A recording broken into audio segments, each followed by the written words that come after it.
সুপ্রিয় দর্শক, দেশে বিদেশে যে যেখান থেকেই দেখছেন, সমসাময়িক গুরুত্বপূর্ণ বিষয় নিয়ে এনটিভির নিয়মিত আয়োজন আইএফআইসি ব্যাংক নিবেদিত এই সময়ে আপনাদের সবাইকে স্বাগত জানাচ্ছি। সাথে আছি আমি নজরানা চৌধুরী। দর্শক, জাহাঙ্গীরনগর বিশ্ববিদ্যালয় কেন্দ্রীয় শিক্ষার্থী সংসদ জাকসু নির্বাচনের ফলাফল ঘোষণা হয়েছে গতকাল। নির্বাচন প্রক্রিয়ায় অনিয়মের অভিযোগ তুলে নির্বাচনে অংশ নেওয়া 8টি প্যানেলের মধ্যে 5টি প্যানেলই নির্বাচন বর্জন করে ভোটের দিনই। আর নির্বাচন কমিশন থেকে পদত্যাগ করেন 2 জন সদস্য। কেমন হলো এই নির্বাচন, এসব বিষয় নিয়েই আজ আমরা আলোচনা করব।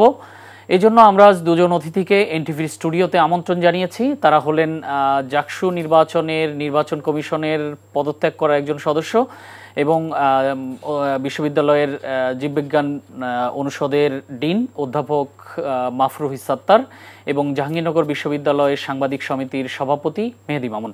আপনাদের দুজনকেই এনটিভিতে স্বাগত জানাচ্ছি। তো স্যার, আপনি যেহেতু নির্বাচন কমিশনের সাথে সংশ্লিষ্ট ছিলেন, এই জন্য আমি আসলে মেহেদী মামুনের কাছেই প্রথমে যেতে চাই যে মেহেদী, আপনি একটি নিরপেক্ষ জায়গা থেকে কি আমাদের বলতে পারেন যে নির্বাচনটি আসলে কেমন হলো? ধন্যবাদ আপনাকে। আসলে নির্বাচন কেমন হলো বলতে গেলে যে বিষয়টি আসে যে নির্বাচনের যে সার্বিক প্রক্রিয়া, যে সময় লেগেছে, সব কিছু আসলে বিবেচনা করে বলতে গেলে নির্বাচনটা সেই যে অর্থে জালিয়াতি হয়নি, কিন্তু নির্বাচনে আসলে অনেকগুলো অব্যবস্থাপনা ছিল, নির্বাচনে অনেকগুলো সংকট ছিল। কিন্তু আমরা সেই ধরনের ভোট জালিয়াতির যে অভিযোগ থাকে, মানে বেসিক যে ব্যাপারটা থাকে ক্রাইমগুলো, সেই ক্রাইম আমরা কম দেখেছি। ইলেকট্রাল যে ক্রাইমগুলো হয়, কিন্তু নির্বাচনের যে প্রসিডিউরাল ম্যাটার, কিন্তু অব্যবস্থাপনার সাথে কিন্তু অনিয়মটা সাথে সাথে চলে আসে, সেটা অনেকটা কাছাকাছি। সেটা হয়েছে কিনা সেটিও তো প্রমাণ সাপেক্ষ বিষয়। এখন দেখুন, সেই যেই ধরনের অভিযোগ যে প্রার্থীরা যাদের করার কথা, মানে যারা এখানকার ভিকটিম দাবি করেন, তারা আসলে সুনির্দিষ্ট কোনো অভিযোগ আসলে গণমাধ্যম কিংবা অন্য কোথাও উপস্থাপন করেনি, অথবা যে 2-1টি অভিযোগ করেছেন সেগুলো নিয়ে আসলে আমি সংবাদকর্মী হিসেবে একটু কথা বলেছিলাম, খোঁজ নিয়েছিলাম, সেগুলোর আসলে খুব বেশি সত্যতাও পাইনি। তো তার মানে আপনার মূল্যায়ন কি, নির্বাচনটি আসলে কেমন হলো? নির্বাচনটি আমি গণমাধ্যম কর্মী হিসেবে বলবো এবং বিশ্ববিদ্যালয়ের শিক্ষার্থী হিসেবে আরও ভালো হওয়া যেত। কিন্তু 33 বছর পর নির্বাচন হওয়ার কারণে যে যারা নির্বাচনী কর্মকর্তা ছিলেন, বিশ্ববিদ্যালয়ের শিক্ষক কর্মকর্তারা, তারা আসলে আমাদেরকে খুব ভালো একটা নির্বাচন উপহার দিতে পারেননি। কিন্তু নির্বাচনটি 33 বছর পর হিসেবে একটি যথেষ্ট সুষ্ঠু, ঠিক ওই জায়গা থেকে যে আইনি যেই কাঠামোগুলো এগুলো হিসেবে ঠিক আছে। তো আপনি বললেন যে ঠিক আদর্শ নির্বাচন হিসেবে উপহার দিতে পারেননি, সেটি কি কি কারণে হতে পারে? একটু বড় সংকটের কারণে আমি আগেই বললাম যেটা, যে এই নির্বাচনটা হচ্ছে 33 বছর পরে। অনেক শিক্ষকও আছেন যারা আসলে ছাত্র জীবনে এর সাথে সম্পৃক্ত ছিলেন না। তারপর হচ্ছে যে বিশ্ববিদ্যালয়ে যে রাজনৈতিক সংকটটা আসলে এখানে একটা বড় কারণ। রাজনৈতিক সংকটটা যেমন বিশ্ববিদ্যালয়ের উপাচার্য, তিনি একটি দলের সমর্থক আমি বলতে পারি, আবার অন্য যারা আছেন তারাও। এখানে যেই শুরু থেকেই আমাদের নির্বাচন আপনি জানেন কিন্তু কয়েকবার পিছিয়েছে। শিক্ষার্থীদের মধ্যে একটা সংশয় ছিল, মানে পার্টিসিপেন্ট যারা, তাদের মধ্যে একটা কনফিউশন কাজ করেছে। তারপর দলীয় যে ব্যাপারটা থাকে, যেমন ছাত্রদল একটা বড় স্টেক হোল্ডার, তাদের ডিসিশন নিতে অনেক সময় লেগেছে। প্রথমত তারা নির্বাচন পেছাতে চেয়েছে, যেহেতু তারা দীর্ঘদিন মাঠে থাকতে পারেনি। তারা এক দফা পেছানোর পরে এখানে জুলাই হামলার মতো বিষয়গুলি এসেছে। তো রাজনৈতিক যে ছাত্র সংগঠনগুলো, সেগুলো আসলে সঠিকভাবে তাদের যেইভাবে পারফর্ম করা দরকার সেই জায়গায় তারা পারফর্ম করতে পারেনি। শিক্ষকদের এখানে একটা ব্যাপার ছিল, যারা রাজনৈতিক সমর্থিত ব্যাপারগুলো আছে, যারা আছেন, তারা আসলে সেটা ভেবেছেন যে নির্বাচনটা এখন হওয়া ভালো নাকি পরে হওয়া ভালো। হলগুলো আপনি জানেন যে আমাদের এখানে আলাদা কেন্দ্র নেই, হলগুলোই কেন্দ্র। হলে যেই প্রভোস্টরা আছেন তারা সে হল সংসদের সভাপতি, এবং ওখানে ওয়ার্ডেন যারা আছেন তারা হচ্ছেন সেখানকার ওয়ার্ডেন বা অন্যরা হচ্ছেন রিটার্নিং অফিসার। তো হল সংসদ, এই যে হল কমিশন এবং কেন্দ্রীয় যেই কমিশন, জাকসু নির্বাচন কমিশন, তাদের মধ্যে আমি একটা সমন্বয়ের বড় এক ঘাটতি দেখেছি। এটা কি ভোট গ্রহণের দিন দেখেছেন না আগে থেকে? এটা আগে থেকেই আমরা লক্ষ্য করে এসেছি, আমরা ভেবেছিলাম কোনোভাবে এটিকে। আরেকটি ব্যাপার ছিল যে নির্বাচন কমিশনের সদস্যদের মধ্যে একটা সমন্বয়হীনতা ছিল, তাদের আন্তঃসম্পর্ক কেমন ছিল সেটা জানি না, আবার সময় দেওয়ার ব্যাপার ছিল। নির্বাচনী যেই কর্মকর্তা, যারা কাজ করেছেন তারা কাইন্ড অফ ডেপুটেশনে গেছেন, তারাও কিন্তু নির্বাচনের ব্যাপারে খুব ভালো জানেন না। আপনি অন্য জায়গায় যদি দেখেন, বাংলাদেশ নির্বাচন কমিশন, অন্য নির্বাচন কমিশন, সেখানে কিন্তু থাকেন আলাদা নির্বাচনের অভিজ্ঞ কর্মকর্তাই থাকেন। কিন্তু আমাদের যারা কর্মকর্তা আছেন তারা 300-500 ভোট, মানে শিক্ষক কর্মকর্তা কর্মচারী দিয়ে যে ভোটগুলো হয় সেগুলো কাস্ট করেছেন। এই যে আমাদের এবং সেই ভোটগুলো হয় বড়জোর 10 থেকে 15 জনের, আমাদের একজন ভোটারকে 40টি করে ভোট দিতে হয়েছে। আমাদের ডিসিশন নিতে নির্বাচন কমিশনের সিদ্ধান্তহীনতায় ভুগেছে। রাজনৈতিক যে ছাত্র সংগঠনগুলো আছে বা স্টেক হোল্ডাররা আছে, তারা এক এক সময় একই দাবি তুলেছেন, কোনোটা কার্যকর কোনোটা অকার্যকর। আপনি দেখুন যে কয়েকটি ছাত্র সংগঠন দাবি করেছে যে যেহেতু এই যে ব্যালট পেপার ছাপা হচ্ছে একটা থেকে জামাত সমর্থিত একজনের কোম্পানি থেকে, তাহলে এটা ওএমআরে কাউন্ট করা যাবে না। এটা কি করতে হবে? এটি করতে হবে হচ্ছে আমাদের ম্যানুয়ালি গণনা করতে হবে। 40টি ভোট, 8,000 শিক্ষার্থী ভোট দিয়েছে, প্রায় 3,20,000 ভোট কাউন্ট করতে হচ্ছে, 3,20,000টি। এগুলো করতে গিয়ে আমাদের একজন শিক্ষক, ঠিক এই কারণেই উনি মারা গেছেন আমি এটা বলবো না, কিন্তু এই যে স্ট্রেসটা কাজ করেছে, সারাদিন কাজ করে আবার এসে ভোরেই তাকে ডেকে নিয়ে আসা হচ্ছে শুধু এই কাউন্ট করার জন্য। নির্বাচন কমিশন কিছু কিছু ক্ষেত্রে তাদের যে সিদ্ধান্তগুলো সেগুলো হয়তো ইফেক্টিভলি নিতে পারেনি। আবার অনেকের ইস্যু ছিল যেগুলো যথাসময় নিষ্পত্তি করার ব্যাপার ছিল, তাদের যে কার্যকরিতা, আমি বলবো যে অনভিজ্ঞতার একটা বড় সমস্যা। আমার পাশে ছাড় আছেন, ছাড় দল সমর্থিত হলেও তার নির্বাচনী অভিজ্ঞতা, অথবা আমি যদি বলি তার যে লিগ্যাল যে নলেজ, সেটা কিন্তু আমি যথেষ্ট শ্রদ্ধা করি যে তার এই জায়গাটা অনেক বেশি। আবার সেটা আরেকজনের হয়তো না, আরেকজনের তার ক্লারিক্যাল যে কাজ এই জায়গাটা বেশি। তো সব মিলিয়ে আসলে তারপর প্রশাসনের যে সহযোগিতা সেটিও ঠিকভাবে পাওয়া যায়নি। প্রশাসন আসলে কতটুকু হেল্প করেছে, আমি বলবো যে রাজনৈতিক বোঝাপড়ার জায়গাটা সবচেয়ে বড় সংকট ছিল। কেউ যদি একটা দাবি করে আর একজন তার বিপরীতে যেতে হবে, সেইটাই সবচেয়ে বড় চ্যালেঞ্জ ছিল। জি, আমি এই বিষয়টা পরে আবার আপনার কাছে আসবো। স্যার, আপনার কাছে জানতে চাই, যদিও আপনি গতকালকে যেই সিদ্ধান্তটি নিয়েছেন, সিদ্ধান্তই আসলে বলে দেয় যে নির্বাচনটি কেমন হয়েছে, তারপরও আপনার মুখ থেকে শুনতে চাই যে আপনার কি মূল্যায়ন, কেমন হলো নির্বাচনটি? ধন্যবাদ। এনটিভির প্রতি কৃতজ্ঞতা, এবং যারা এই রাত জেগে আমাদের এই বকবকানি শুনছেন তাদের প্রতি শুভেচ্ছা। জাহাঙ্গীরনগর বিশ্ববিদ্যালয়ের শিক্ষার্থী সংসদ নির্বাচন কেমন হয়েছে এটি এক কথায় বলার চেয়ে আমি বরঞ্চ বলবো, যেমন হয়েছে এমনটি হওয়ার কথা ছিল না, এমনটি হওয়া কাম্য ছিল না। আসলে আমি 12 তারিখে পদত্যাগ করেছি, আজকে 14 তারিখ, পরশুদিন। তো আমার পদত্যাগের কারণগুলো আমি এর আগেই আপনাদের মাধ্যমে সবার কাছে পৌঁছে দেওয়ার চেষ্টা করেছি। নির্বাচন দিন শেষে সারা দিনের যদি শুধু আমরা তো সাধারণত একটা নির্বাচন দেখি হচ্ছে নির্বাচনের দিনটাতে, কিন্তু এই নির্বাচনের দিন ছাড়াও কিন্তু নির্বাচনের আগে, যেমন আমরা কমপক্ষে 9 মাস ধরে নির্বাচন নিয়ে কাজ করছিলাম, আমাদের কমিশন কাজ করছিলেন। তো অনেক কিছু থাকে যেগুলো হয়তো ওই পর্দার পেছনে দেখা যায় না। শুধু নির্বাচনের দিনের কথাটা যদি বলেন কেমন হলো, আমি নিজে অন্তত 3টা হলে যেই পরিস্থিতি দেখেছি, আসলে আমাদের দেশটা, আমি কালকে এক জায়গায় বলছিলাম যে আমাদের অনেক কিছু গা সওয়া হয়ে গেছে। একটা বিশ্ববিদ্যালয়ে শিক্ষার্থীদের একটা নির্বাচন হবে, এটা কিন্তু ইউনিয়ন পরিষদের নির্বাচন না, এটা কিন্তু গ্রামের সাধারণ একটা নির্বাচন না। আপনি যদি সেই দিক থেকে তাকিয়ে বলেন, আপনি যদি জুলাইয়ের স্পিরিটের দিকে তাকিয়ে বলেন, আমি বলবো আমরা অসম্ভব খারাপ একটি নির্বাচন উপহার দিয়েছি, যা কোনোভাবেই কাম্য ছিল না। স্যার, কি কি কারণে খারাপ যদি একটু বলেন? একটু আগে আমার সুহৃদ সাংবাদিক, আমাদের বিখ্যাত সাংবাদিক যেটা বলছিল যে ব্যাপক অব্যবস্থাপনা ছিল, আমাদের সমন্বয়ের অভাব ছিল, তার অধিকাংশ কথাগুলোই সত্য। আমাদের আসলে সবচেয়ে বড় যেটা আমরা হয়তো কথায় কথায় বলছি, এটা অনেকটা হবে যে পুরানো রেকর্ড বলার মতো, 33 বছর। আসলে 33 বছরের নির্বাচন না হওয়া অবশ্যই একটি কারণ, আমরা কোনো কিছু পাইনি। আমি নির্বাচনের বহু আগেই বলেছিলাম যে নির্বাচনটার অনেকগুলো চ্যালেঞ্জ আছে, তার মধ্যে একটি বড় চ্যালেঞ্জ যে, যেমন আমি যদি বলি যে দেখেন, এটা আসলে ঠিক দোষ দেওয়া না, কিন্তু পরিবেশটা দেখেন যে কেন হয়নি। আমরা যে জুলাইয়ে আন্দোলন করলাম তার আগে কিন্তু আমরা জাহাঙ্গীরনগর বিশ্ববিদ্যালয়ে একটা বড় আন্দোলন করছিলাম। আমরা আন্দোলন করছিলাম নিপীড়নের বিরুদ্ধে সবাই একসাথে। সেখানে আমাদের একটা বড় চাওয়া ছিল, আমাদের একটা বড় দাবি ছিল যে জাহাঙ্গীরনগর বিশ্ববিদ্যালয়ের হলগুলো, যেহেতু এটা সম্পূর্ণ একটা আবাসিক বিশ্ববিদ্যালয়, হলগুলো যে সকল শিক্ষার্থী স্নাতকোত্তর পরীক্ষার ফলাফল প্রকাশিত হয়ে গেছে তারা হলগুলো ছেড়ে দিবেন, তারা হল ছেড়ে চলে যাবেন। আমরা এর আগে দেখেছিলাম যে 39 বা অর্থাৎ 53 বা 52 বা 51 ব্যাচের শিক্ষার্থীদের যেখানে থাকার কথা তার চেয়ে 10 বছর পুরানো কিছু শিক্ষার্থী থেকে যাচ্ছেন। আমরা দুঃখের সাথে দেখলাম যে ক্রমান্বয়ে 5ই আগস্টের পরে এই জিনিসটার পরিবর্তন খুব হলো না। একটা বড় পরিবর্তন হয়েছে নিঃসন্দেহে, কিন্তু একটা বড় অংশ কিন্তু হলে, এবং কোনো কোনো ক্ষেত্রে আমি প্রভোস্টদেরকে বলতে শুনেছি যে 20%, 30% তারা রয়ে গেছেন হলের ভিতরে। এটা কিন্তু আমরা পরিপূর্ণভাবে মুক্ত করতে পারিনি।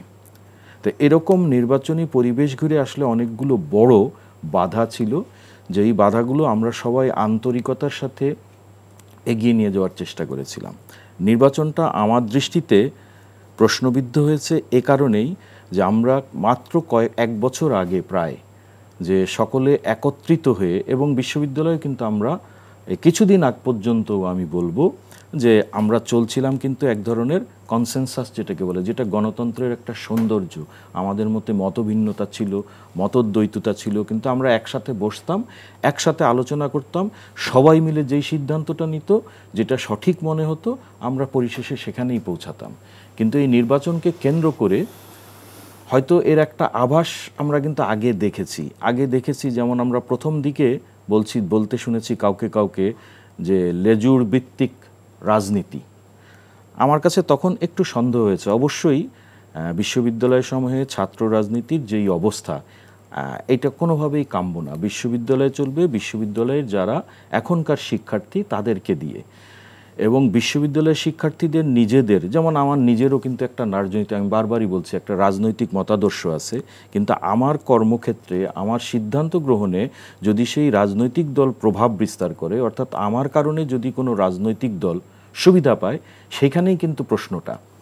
এটা একইভাবে বিশ্ববিদ্যালয় পর্যায়ে আদর্শ হচ্ছে যে ছাত্র সংগঠনগুলো থাকবে, তারা রাজনৈতিক দলের হতে পারেন, তাদের রাজনৈতিক মতাদর্শ থাকবে, কিন্তু তারা ওই যে মেইন স্ট্রিম যে রাজনৈতিক পার্টি আছে তার লেজুর ভিত্তি করবেন না। এটা ঠিকই ছিল, কিন্তু তখনই আমার মনে একটা সন্দেহ হয়েছিল যে এর পিছনে হয়তো অন্য কিছু থাকতে পারে। আমরা দেখলাম যে একটি গোষ্ঠীকে সক্রিয় হয়ে প্রথমে আমরা যারা আন্দোলনে ছিলাম শিক্ষার্থীরা, তাদেরকে বিভক্ত করা হলো, এবং ওই গোষ্ঠীটা একবার একটি দলের সাথে গিয়ে অপর দলকে প্রশ্নবিদ্ধ করলো, পরে আবার আরেকটি দলের সাথে যে পরের দলটিকে প্রশ্নবিদ্ধ করলো। মূলত এই প্রক্রিয়ায় তারা জুলাইয়ের আন্দোলনে যারা একত্রিত ছিল, এই ট্যাগিং প্রক্রিয়ায় এসে, এই যেইটাকে আমরা ফ্যাসিস্টদের ক্ষেত্রে দেখেছিলাম, খুব দুঃখজনকভাবে দেখলাম এই গোষ্ঠী সেই একই কৌশল অবলম্বন করে বিভক্ত করে ফেললো শিক্ষার্থীদেরকে, 3টা ভাগ হয়ে গেল। তারপরে ছাত্রদল সেখানে কমিটি গঠন করেছে, ছাত্র শিবির সেখানে কমিটি গঠন করেছে, আর বিভিন্ন বাম সংগঠন যারা ছিল তাদের তো বিভিন্ন কমিটি ছিলই। এই অবস্থায় কিন্তু আমরা জাকসু নির্বাচনটা শুরু করেছিলাম। আপনাদের মধ্যে নির্বাচন কমিশনের মধ্যে বোঝাপড়ার অভাব ছিল, স্যার এটি যদি একটু ব্যাখ্যা করতেন। সরি, আমি বলি নাই, এটা মেহেদি মামুন বলছিলেন যে তাদের বাইরে থেকে মনে হয়েছে। আসলে নির্বাচন কমিশনের ভেতরে মেহেদি মামুন বলেছেন রাজনৈতিক টানাপোড়েন ছিল, সবচেয়ে বড় সমস্যা বলছে এটি। না, রাজনৈতিক টানাপোড়েনটা আর বোঝাপড়া, যাই হোক, আমাদের মধ্যে আসলে বোঝাপড়ার অভাব ছিল না।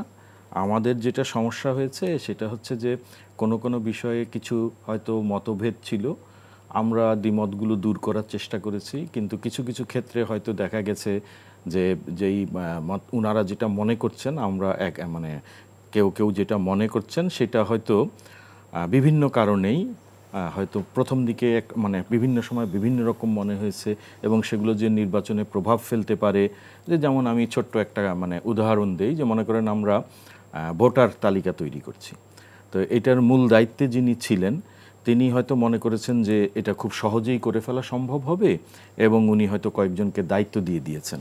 কিন্তু এইটা আসলে ঠিক যেই প্রক্রিয়ায় এবং যেইভাবে করা উচিত ছিল, আমরা কিন্তু ওইটা পরের দিকে, তখন এত সময় ছিল না, এরকম সময় এসে আমরা বুঝেছি যে আসলে এই প্রক্রিয়াটা সঠিক হয়নি এবং এখানে ত্রুটি রয়ে গেছে বিভিন্ন কারণেই।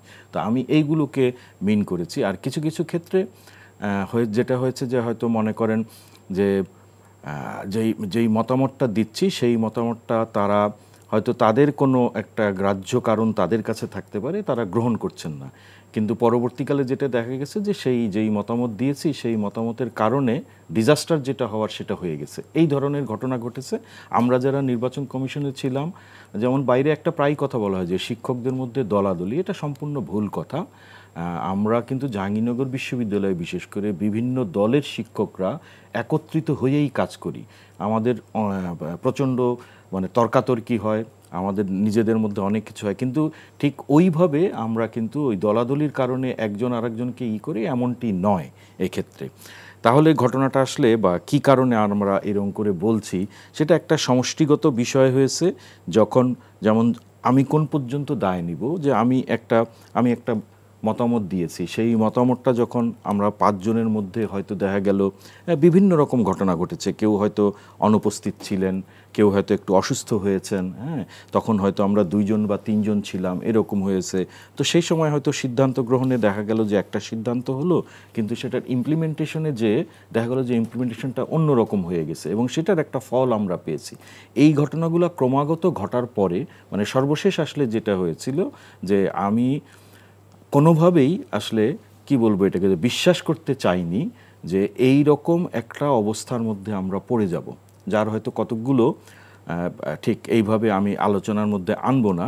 কিন্তু যখন আমি বুঝতে পারলাম, দেখতে পেলাম, তখন সেটা রিমেডির জন্য আমি কিন্তু একটা উপায় বলেছিলাম আমাদের সভায়। তারা সেই দুটো উপায়ই অগ্রাহ্য করেছেন। অগ্রাহ্য করে সেটি কবে স্যার? এটি নির্বাচনের দিন শেষের দিকে এবং নির্বাচনের পরের দিন।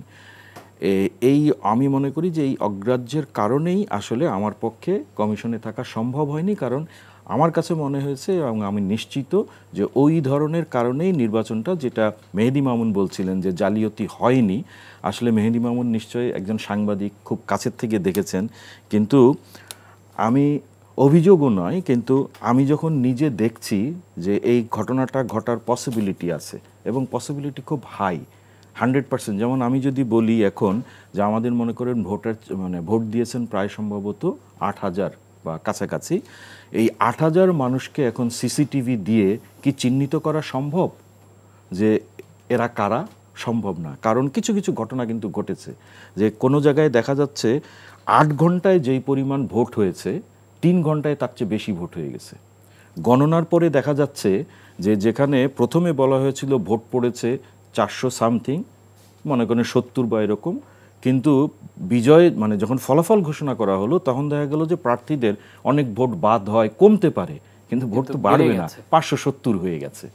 তারপরে এটা আমি জাস্ট এতগুলো তো আর এই স্বল্প সময়ে বলা সম্ভব না। নির্বাচনের দিনেও যেটা যে লক্ষ্য করেছি, লেভেল প্লেয়িং ফিল্ড যেটা বলে ন্যূনতম ছিল না। দেখা যাচ্ছে যেমন আপনি লেভেল প্লেইং ফিল্ডের বিষয়ে আপনি যেটা আসলেন, লেভেল প্লেইং ফিল্ড তৈরি করার দায়িত্ব কিন্তু স্যার আপনাদের ছিল। আমাদের ছিল, জি, অবশ্যই আমাদের ছিল। দেখেন, ওই যে একটা কথা বলি যে একটা বিশ্বাসের জায়গা থেকে তো আমরা কালকে যখন নির্বাচনী ফলাফল ঘোষণা হচ্ছে, আপনি যদি ওইখানটায় দেখেন, এটা কিন্তু ডাইরেক্ট টেলিকাস্ট হচ্ছে। 2 জন নারী প্রার্থীর নাম যখন ঘোষিত হচ্ছে তখন ওখানে উপস্থিত তাদেরই প্রতিদ্বন্দ্বীরা ধুয়ো ধুয়ো ধ্বনি দিচ্ছে। এটা লেভেল প্লেইং ফিল্ড না। এখানে নির্বাচন কমিশন বা আমাদের ওই মুহূর্তে কিছু করার থাকে না। এমনভাবে জিনিসগুলো ঘটেছে যে যেমন আমাদেরকে তারা বলেছেন, তারা বসেছেন, সব কিছু করেছেন, কিন্তু নির্বাচনের দিন দেখা গেল যে একজন প্রার্থীকে কোথাও যে কোনো কেন্দ্রে ঢুকতে গেলে তাকে বাধা দেওয়া হচ্ছে এবং তাকে শেমিং করা হচ্ছে, এবং বিভিন্ন ধরনের করে সে ঢুকতে পারছে না। আমরা একদম উপস্থিত হয়ে তাজউদ্দিন হলে দেখেছি, ঠিক আছে। আবার দেখেন যে আমি নাম এইভাবে বলবো না ইচ্ছা করেই, মনে করেন সকালবেলা একটি দলের একজন সাবেক শিক্ষার্থীকে ধরে দেওয়া হলো, অথচ ঠিক তার সামনের হলেই অপর একটি রাজনৈতিক দলের একজন সাবেক শিক্ষার্থী একই ধরনের দায়িত্বপ্রাপ্ত, সম্ভবত রাতে ছিলেন এবং তিনি সকালে বের হয়েছেন, প্রেস কিন্তু তাকে দেখেছে। তো এই যে লেভেল প্লেইং, যেমন এইখানে আমরা আসলে আমাদের দায়িত্ব ছিল, আমরা তাদেরকে বলেছি যে তোমরা 6টার মধ্যে যারা আছো চলে যাও। আসলে বিশ্ববিদ্যালয়ের শিক্ষার্থী, তাদের কাছ থেকে আমরা এই রকমটা আশা করিনি, যে এই শব্দটা ওই যে বলতে চাই না যে জালিয়াতি হয়েছে কি হয়নি, কিন্তু ওই যে আমি বললাম, দেখেন বলতে কিন্তু অনেক খারাপ লাগলো, বিশেষ করে এই যে স্যার, আমার হয়নি, পাশে মেহেদী মামুন বলেছে জালিয়াতি হয়নি, কিন্তু স্যার আপনি একটি উদাহরণ দিলেন যে 470 ভোট সেটি পরে গুনতে গিয়ে 570টা হয়ে গেছে। তো এটি কি অব্যবস্থাপনা না জালিয়াতি? সেটাই আসলে ওই যে মানে কথাটা আসলে বিশেষ করে বিশ্ববিদ্যালয়ের ভোট তো আমার জন্য নিজের জন্যই খুবই মানে নিজের সম্মানকে করে ফেলা। এই জায়গায় আমরা আসলে যখন ব্যালট পেপার সরবরাহ করতে যাব তখন আমরা লক্ষ্য করেছি ব্যালট পেপারে কোনো সিরিয়াল নাম্বার নেই।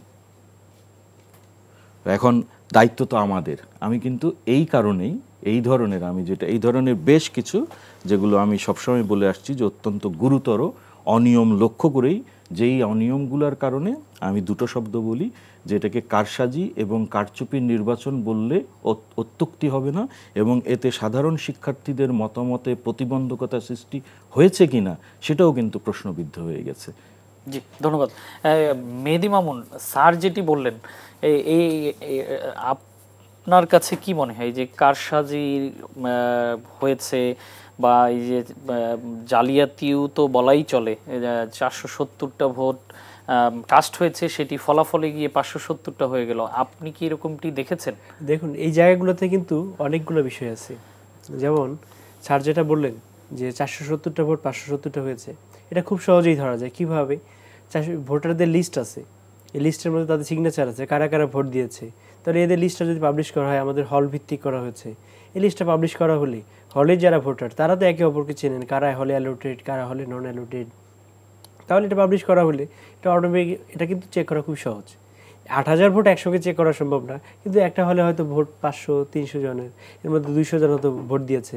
আপনি যখন এটা দিয়ে দেবেন সামাজিক মাধ্যমে, ওকে এমনিতে প্রকাশ করবেন, তাহলে যারা চায়, এখন দেখুন কোনো একটা জায়গায় কোনো একটা ঘটনা ঘটলে 100 জন ঘটনার সাথে জড়িত থাকে, আমরা কি সবার মতামত নিতে পারি না, কিন্তু 1 জন বা 2 জন আমরা একটা কেস স্টাডির জন্য একটা হলে দেখতে পারি, 2টা হলে দেখতে পারি। এবং আরও কিছু ঘটনা আপনার সাথে তুলে ধরি। যে নির্বাচনটা যে জায়গাটায় একজন শিক্ষক গিয়েছেন একটা কেন্দ্রে, তিনি ছিলেন ইলেকশন যে ইলেকশন কমিশন থেকে মনিটর হিসেবে বা অবজারভার হিসেবে। তিনি গিয়ে কি করেছেন, তিনি গিয়ে, আমি পরে সিসিটিভি ফুটেজে যেটা দেখলাম, তিনি একজন ভোটারের বুথে ঢুকে গেছেন। আপনি বলেন বাংলাদেশের যে আইন, সেই আইনে কারোর গোপনীয়তা ভঙ্গ করা এটি অপরাধ না? নিশ্চয় অপরাধ। উনি অপরাধ করে ফেলেছেন। ওই শিক্ষার্থী ভোট দিয়েছেন কিনা, উনি ভোটার কিনা, এটার দায়িত্ব হচ্ছে যারা রিটার্নিং অফিসার ছিলেন, যারা প্রিজাইডিং অফিসার ছিলেন বা পোলিং অফিসার, তাদের। আপনার যদি সন্দেহ হয় তাকে জিজ্ঞাসা করা, বা উনি ভোট দিয়ে আসার পর তাকে জিজ্ঞেস করা যেত, সেটা হয়নি। আর 2 জন শিক্ষক, তারাও সে দায়িত্বে ছিলেন। তারা কি করেছেন, সিসিটিভি ফুটেজে আমি যা দেখলাম, তারা অভিযোগ শুনে তারা হলে গেছেন। আমাদের হলে যে বিশ্ববিদ্যালয়ের একটি কালচার হচ্ছে, যখন কোনো পুরুষ হলে প্রবেশ করেন তখন তার আগে ঘন্টা বাজানো হয়, তারপরে প্রবেশ করেন। এবং সেজন্যই নির্বাচন কমিশন সম্ভবত গণমাধ্যম কর্মীদেরকে উৎসাহিত করেছে, নারী গণমাধ্যম কর্মী হলে ভালো হয়, সেক্ষেত্রে কোনো ঘন্টার প্রয়োজন নেই, তারা ঢুকতে পারেন। এবং আমাদের একটা অবকাঠামোগত ব্যাপার আছে যে যেখানে ভোট কেন্দ্রটা নেওয়া হয়েছে যে জায়গাটায়, সেখানে নারীরা যান, তো তাদের একটা স্বস্তি অস্বস্তির ব্যাপার আছে, সেসব চিন্তা করে কিন্তু এটা করা। তো এটি হচ্ছে ব্যাপার যে যারা অভিযোগ করেছেন, যারা নির্বাচনী দায়িত্ব থেকে সরে দাঁড়িয়েছেন, তারা নিজেরা অপরাধ করেছেন, তারা কিন্তু অব্যবস্থাপনা করেন নাই। নির্বাচন কমিশন অব্যবস্থাপনা করেছে, তারা ঢুকে গেছেন সরাসরি। এবং আরেকজন সরাসরি তার উনি খুবই স্বনামধন্য, এবং উনি কিন্তু সরাসরি বুথে ঢুকে গেছেন, এটা সিসিটিভি ফুটেজে পাওয়া গেছে। এখন বিষয়টা হচ্ছে যে আপনার যে সন্দেহের জায়গা থেকে তো আপনি কোনো কাউকে অপরাধ বলতে পারেন না, একটা জায়গা থেকে প্রুভ করতে হবে। আমি কিন্তু মেহেদী আপনার কথাই আসতেছি, আপনি বলছেন যে অনিয়ম কিছু হয়নি, হ্যাঁ, অব্যবস্থাপনা বলেছেন, অনিয়ম হয়নি, কিন্তু নির্বাচন কমিশনের সদস্য নিজে বুথে ঢুকে গেছেন, ঠিক আছে, আপনি বলছেন, তাহলে এগুলো কি অনিয়ম না? এগুলো এমন ধরনের অনিয়ম যেগুলো ভোট নির্বাচনকে স্থগিত করা, এটি হচ্ছে তার জন্য শাস্তি হতে পারে। এটার জন্য নির্বাচন যে জায়গাটায় প্রভাবিত হওয়ার যে ব্যাপারটা, অনিয়ম মানে হচ্ছে যে আপনি ভোটের যে ব্যাপার, অর্থাৎ প্রার্থী এতে কোনোভাবে আসলে একটি হলে 1 ঘন্টা ভোট বন্ধ থাকলো, 1 ঘন্টা ভোট বন্ধ থাকলো, কিন্তু অনেক কেন্দ্রে আমরা দেখি যে 1 ঘন্টা 2 ঘন্টা ভোট, এই সময়টা কিন্তু পরবর্তীতে এটাকে রিকভার করা যায়। 1 ঘন্টা ভোট বন্ধ থাকলো, এই বিষয়টা অবজার্ভ করার জন্য স্যার নিজেও সেখানে গিয়েছিলেন। এবং যে আমি পরে গণমাধ্যম কর্মী হিসেবে শিক্ষার্থীদের সাথে কথা বলেছি, ওখানে বিভিন্ন প্রার্থীর এজেন্ট ছিলেন, তাদের সঙ্গে কথা বলেছি, তারা কিন্তু বলেছেন যে এখানে জাল ভোটের ঘটনা ঘটেনি। জাল ভোটের জন্য যে একটা কারণ বলা হয়েছিল অমোসনীয় কালির ব্যাপার, দেখুন ওখানে 3টা স্বাক্ষর থাকে, যে জাল ভোট যদি কেউ দিতে চায় সেটি আসলে ওখানে সম্ভব ছিল না। যেই আমি যদি ধরি যে কিছু সময় পর্যন্ত ছবিযুক্ত ভোটার তালিকা, যেটি আমার দাবি ছিল, যেসব রাজনৈতিক ছাত্র সংগঠন দাবি করেছে যে ছবিযুক্ত ভোটার তালিকা সরবরাহ করা হয়নি, তাদের কিন্তু কারোরই কনসার্ন ছিল না। সেটি আমি একটা সময় নির্বাচন করার কথা ছিল, একজন সচেতন শিক্ষার্থী হিসেবে আমি দাবি করেছিলাম এটি। তো এই জায়গাটাই কিন্তু আসার ব্যাপার যে রাজনৈতিক ছাত্র সংগঠনগুলো সহযোগিতা করেনি। নির্বাচন কমিশনও কিন্তু একটা সময় পর্যন্ত যখন বন্ধ ছিল, পরে হলগুলোকে নির্দেশ দিয়েছিল যে আপনারা এক ছবিযুক্ত ভোটার তালিকা প্রস্তুত করুন। যেহেতু হল কমিশনও, হল সংসদ ভোটও হচ্ছে, তাদেরও একটা দায়িত্ব আছে। তো এই জায়গাটা থেকে আপনি যদি বলতে চান যে এই জায়গায় ভোট রিগিং হয়েছে, আপনাকে সুস্পষ্ট করেই বলতে হবে কী ধরনের রিগিং হয়েছে। যেমন মিডিয়ায় আপনি দেখে থাকবেন একটা খবর প্রচারিত হয়েছিল যে যাতে জাল ভোট দিতে পারে সেজন্য ঘন্টা বাজানো হচ্ছে। সেটি কিন্তু পুরোপুরি একটা ভুল ইন্টারপ্রিটেশন এবং মিস ইনফরমেশন, ডিসইনফরমেশন, আপনি দুটোই বলতে পারেন। এটি কিন্তু মানুষের মধ্যে সন্দেহের জায়গা নেই। আবার আপনি যদি একইভাবে দেখেন, আরেকজন ভোটারের কথা বলা হয়েছিল যে যার ভোট দেওয়া হয়ে গেছে, তো তার সঙ্গে কিছুক্ষণ আগেও সে আমাকে ফোন দিয়েছে, কালকেও সে চেয়েছে যে একটা প্রতিবাদ জানাতে, তার বক্তব্য ভুলভাবে উপস্থাপন করা হয়েছে। সেই হচ্ছে ওখানে ভোট দিয়েছে, তার একই নামে আরেকজন আছে, অর্থাৎ ওখানে প্রত্যেকেই সিগনেচার করতে হয়, তার জায়গায় আরেকজন সিগনেচার করেছে, আরেকজনের জায়গাটা কিন্তু আর ফাঁকা, মানে সে একাধিক ভোট দেয়নি ওই একই প্রার্থী, কিন্তু কি করেছে, সিগনেচারটা ভুল করে ওই জায়গায় করেছে। এখন আপনি তার কাছে ভুলটা কী ধরনের ভুল হয়েছে সেটি ব্যাখ্যা শোনা যায়, কিন্তু ভুলটাকে আপনি সরাসরি যদি অনিয়ম বলেন, এবং আমাদের যে শিক্ষকরা আছেন বা স্যারও আছেন, তাদের মধ্যে একটা ইন্ডিপেন্ডেন্ট কমিশন হতে পারতো। নির্বাচনে আজকে 3 দিন হয়ে গেল, সচেতন শিক্ষকরা কেউ কিন্তু সেই ধরনের কোনো কমিশন গঠন করেনি। তাহলে শিক্ষকদের যেই সচেতনতার জায়গা সেটি কিন্তু, আবার আমি যদি বলি স্যারের সঙ্গে আমার সবসময় একটা ভালো সম্পর্ক, কিন্তু আমার প্রশ্নের জায়গাটা হচ্ছে স্যার যদি 2 দিন আগেও জানাতেন, নির্বাচনের আগের দিনও জানাতেন, আপনি জানেন এই নির্বাচনের পেছনে কত 1 কোটি টাকার মতো প্রায় ব্যয় প্রাক্কলন করা হয়েছে। অনেক শিক্ষার্থী, অসংখ্য শিক্ষক এখানে এসেছেন। নির্বাচনটা কিন্তু পরে গিয়ে এক ধরনের একটা জায়গায় যায়, এ তো জনগণের করে টাকা, সে ব্যাপারে তো একটা দায়বদ্ধতার জায়গা আছে। আবার স্যাররা কিন্তু 10 মাস ধরে কাজ করছেন। আসলে 2 মাস, 4 মাস, 5 মাস গেলেই কিন্তু একটা স্যাররা যদি একটা রূপরেখা দিতেন, অথবা দেখা গেল যে আসলে কাজই হচ্ছে না, তাহলে আসলে যেখান থেকে কাজ হচ্ছে না সেই কমিশনে থাকার কোনো প্রশ্নই আসে না। স্যার যখন পদত্যাগ করেছেন তখন আসলে তেমন করা তেমন কিছু ছিল না, নির্বাচন স্থগিত করে ইনকোয়ারি করে আসলে। আর যেই ধরনের অভিযোগ আপনি দেখেন যে যে বামপন্থী যে শিক্ষার্থীরা, তারা একটা অভিযোগ করেছে জামাতে তার প্রতিষ্ঠান থেকে ব্যালট পেপার ও স্ক্যানিং মেশিন কেনা। এটি কোনো অভিযোগ হতে পারে? এটি কোনো রাজনৈতিক যে আমাদের সেন্স মেক করে না আমার কাছে। আপনি দেখুন, সেই আমাদের বিশ্ববিদ্যালয়ে আইটি টিচার আছে, সিএসসির প্রফেসর আছে, তারা কি একটু মেশিন চেক করে এক্সপার্ট বিষয়টা দেখতে পারেন। এবং ওই ব্যক্তি কিন্তু নিজেই কনফার্ম করেছেন, আপনি প্রতিদিনের বাংলাদেশ পত্রিকা দেখবেন যে উনি জামাত সমর্থিত প্রতিষ্ঠানের না। আমাদের বিশ্ববিদ্যালয়ে সিসিটিভি ক্যামেরা আছে, এটি সরবরাহ করেছে বিএনপিপন্থী একটি প্রতিষ্ঠান বা সাবেক একজন ছাত্রদল নেতা। তাহলে কি এই সিসিটিভি ক্যামেরা আমরা দেখবো না? আমরা বলবো যে এই সিসিটিভি আমরা ভুল এসো করে? এটা তো একটা প্রযুক্তি, প্রযুক্তির জন্য প্রযুক্তি বিশেষজ্ঞ প্রয়োজন। এটার জন্য উনি জামাত করেন না, বিএনপি করেন, নাকি উনি আওয়ামী লীগ করেন, এটা তো প্রশ্ন হতে পারে না। এটি দেখুন আপনি যে পলিটিক্যালি এই কথাগুলো আপনি যদি পলিটিক্যালি দেখেন সেটা একরকম। আবার কোথাও কোথাও বলা হচ্ছে যে স্যার 3টি কেন্দ্রে গেছেন, কোন 3টি কেন্দ্রে গেছেন, কাকে ঢুকতে দেওয়া হয়নি আমি জানি না, না গেলে সেটা কিন্তু সরাসরি আসতে পারতো। এবং ব্যাপারটা হচ্ছে ওনাকে ঢুকতে দিয়েছে কিনা এটা এক ধরনের অভিযোগ, কিন্তু ভোট রিগিং হয়েছে কিনা, পোলিং এজেন্ট ছিল কিনা, এটি কিন্তু সবচেয়ে গুরুতর ব্যাপার। মানে কোন ব্যাপারটা আসলে নির্বাচনকে প্রার্থীদেরকে, ভোটারদেরকে প্রভাবিত করছে। এখানে মূল স্টেক কিন্তু প্রার্থীরা এবং ভোটাররা। তাহলে যারা অভিযোগ করেছেন, আপনি দেখেন ছাত্রদল ফুল প্যানেলই তারা বর্জন করেছে, তাদের অনেকেই অভিযোগ করেছেন তাদের কোনো পরামর্শ নেওয়া হয়নি। প্যানেল কিন্তু নির্বাচনের জন্য আবশ্যিক কোনো বিষয় না, এবং প্যানেল কিন্তু কাইন্ড অফ অবৈধ বিষয় বলতে পারেন, যে এখানে প্যানেলের কোনো বিষয় নেই, স্বতন্ত্রভাবে সবাই ইলেকশন করছে। আপনি তো অন্যর পক্ষে হয়ে ঘোষণা দিতেই পারেন না যে আপনি নির্বাচন বর্জন করেছেন। এবং এই যে নির্বাচন বর্জন করা হলো, পরবর্তীতে আমরা দেখলাম বিশ্ববিদ্যালয়ের নিয়ম ভঙ্গ করে একটা মিছিলও করা হয়েছে। মিছিল করা যে কারো গণতান্ত্রিক অধিকার, পদত্যাগ করা গণতান্ত্রিক অধিকার। আমি একজন সংবাদকর্মী হিসেবে এটাকে বলতে পারি না স্যার কেন পদত্যাগ করলেন, কিন্তু যেই কারণে পদত্যাগ করলেন, এবং আরও একজন সদস্য যিনি পরের দিন ভোট গণনা পর্যন্ত ছিলেন, যার কোনো অভিযোগ ছিল না, ওই দিন উনি পুরো দিন, মানে পদত্যাগ করার গতকালকে উনি পদত্যাগ করেছেন, তার আগের দিন পুরোটা সময় ছিলেন, উনি পুরোটা সময় ছিলেন উনি কিন্তু। এবং মিডিয়ায় কিন্তু উনি ওনার বক্তব্য স্পষ্ট করেনি। কেউ যখন তার বক্তব্য স্পষ্ট করেন না, এমন একটা বিষয় যে বিষয়ে সারা দেশ তাকিয়ে আছে, তখন কিন্তু সেখানে অস্পষ্টতা তৈরি হয়। এবং ওটার দায়বদ্ধতা কিন্তু শুধু নির্বাচন কমিশনের কাছে না, বিশ্ববিদ্যালয় প্রশাসনের কাছে না, উনি অ্যাজ এ টিচার উনি পুরো দেশের কাছে দায়বদ্ধ, কারণ উনি একটা পাবলিক দায়িত্ব নিয়েছেন। তো উনি কিন্তু প্রেস কনফারেন্স, প্রেস ব্রিফিং বা প্রেস স্টেটমেন্ট আমরা যোগাযোগ করে তার কোনো বক্তব্য পাইনি। তাহলে আপনি এখন দেখুন, যদি আপনার সবাই অস্পষ্টতা তৈরি করে, শিক্ষকরা নিজেরা অন্য জায়গায় কমিশন করে, এখানে নিজেরা কোনো কমিশন করলো না। এবং আমি রাজনৈতিক ছাত্র সংগঠনগুলোর কাছে স্পেসিফিক কোনো অভিযোগ আমরা পাইনি, এই যে যেমন আপনাকে বললাম যে দুইটি মেজর কথা বলা হয়, একটি হচ্ছে বঙ্গমাতা ফজিলাতুন্নেছা হল, সেই হলে যে ঘটনা সেটি কিন্তু প্রত্যেকটা সিসিটিভি ফুটেজ আছে। অন্য কোনো ঘটনা থাকলে সেটিও থাকতে পারে। একটা দুইটা হল না, কিন্তু আপনি অবশ্যই ঘুরেছেন। আমি এখন একটা একটা করে যদি বলা শুরু করি, যেমন আপনি বলেছেন একজন ম্যাডামের কথা যিনি ভোট কেন্দ্রে ঢুকেছেন, বুথে ঢুকেছেন। আপনার কাছে আমার প্রশ্ন, সব ঠিক করে নিলাম, ঠিক আছে, এই যে সিসিটিভিটা আসলো এটা কোত্থেকে আসলো? স্যার এটা গণমাধ্যম কর্মীরা কোথা থেকে পাবেন, এটা তো সোর্স তার আমরা বলি না। এটা যেখান থেকে এসছে স্পষ্ট বোঝা যাচ্ছে, আমি বলে দিই, ওটা ওই হলের 3 নম্বর, আই রিপিট 3 নম্বর সিসিটিভি থেকে এসছে। তার মানে এটা উদ্দেশ্য প্রণোদিত। স্যার আমি জানি না, ও দেখা যায়, হ্যাঁ দেখা যায় কোথা থেকে এসছে।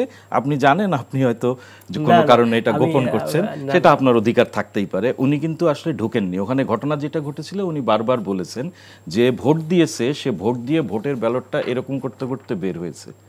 ওইটু কিন্তু আর নাই, আগের 10 সেকেন্ড নাই, পরের 10 সেকেন্ড নাই, শুধু 10 সেকেন্ড আছে কখন, যখন তাকে ঢুকিয়ে দিয়ে তুমি ঠিকমতো ভাঁজ করেছো কিনা দেখাচ্ছে, তখন উনি ঢুকে গেছেন। কয় সেকেন্ডের ভিডিও? তো এটাও একটা ডিসইনফরমেশন, মিসইনফরমেশন। আমি একটু বলি, আপনি যেহেতু অনেকগুলা বলেছেন, আপনি বারবার বলছেন কমিশন গঠনের কথা।